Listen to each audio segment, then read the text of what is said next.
Sa number 2, nag-viral ang video sang isa ka lalaki nga may ginasunog sa gwa sang isa ka balay sa Barangay Alihis sa Bacolod City. Suno sa PNP, wala sang tuyo ang amo nga lalaki nga sunugon ang balay.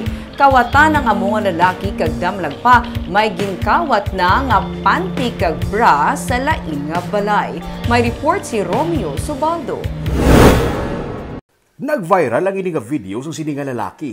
Ginsindihan niya ang kurong sang pating sa gwa sang isa ka balay sa Regent Pearl Home Subdivision sa Barangay Alihis sa Bacolod City. Maswerte na lamang kag wala magdako ang kalayo kag wala sang may nahalitan nga persona.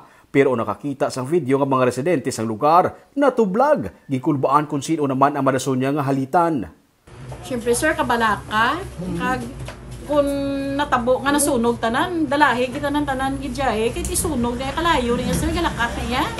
Yang concern ko lang gidayatan nga mas top bala kag madakpan ini nga persona. Pero nagwa sa investigasyon sa pulis nga ang tuyo kuntani isang 26 anyos nga suspect amo nga kawaton ang pating gani ginsindihan niya ang plastic nga net.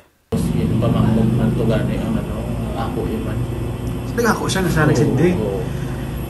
Ang purpose ito, target niya ang pating siguro.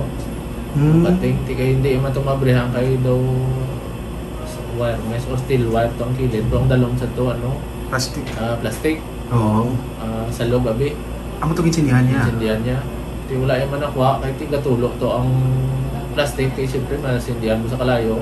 Sunod sa PNP, may isa pang siya kabalay kag insindihan ang kurtina. Pinagi sa CCTV footage na tukiban nga saman ang kawatan nga nadakpan sa amuman nga subdivision. Ang yagin pangawat, mga hinalay nga nagalakip sang panty kag bra. Ang pinaka-worst to kay daw do kayo unique kay pati bra, panty, brief, kaya kawat o mga ibang pang belongings. Nadakpan niya sir? Nadakpan siya. Kung tiniak siya balingara sa sulod sa balay? Oo, napulihan siya sa manugan ito. Mga tao pag inendor sa amon. Desididong iya nga mga biktima nga pasakaan siya sang kaso nga theft kag malicious mischief.